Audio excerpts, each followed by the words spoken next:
Když se nad tím zamyslíš, Váňo, celý náš život pochází z hovna. A do hovna se zase vrací. Jak to myslíš? Pro dobrou úrodu musíš pohnojit zemi hovnem. Z hovna pak vyroste tráva, plevel a zelenina, kterou jíme my i zvířata. Zvířata nám dávají maso, mlíko a tak dále. A my to všechno zpracujeme. Na co? Na hovno. Tak je tomu, Váňo. Dochází ke koloběhu hovna v přírodě. No tak? Dobrý. Viď? A já se tě ptám, Váňo, proč konzumovat hovno v podobě masa nebo mlíka?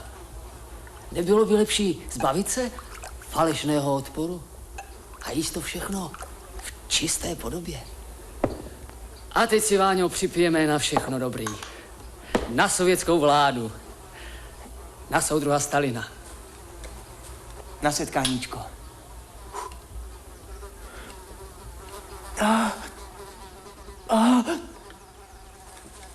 To je samohonka. To je síla. Myslel jsem, že je po mně. Ze zrní nebo z řípy? Z hoven, Váňo. To nemyslíš vážně? Recept je prostý. Na kilo hoven, kilo cukru.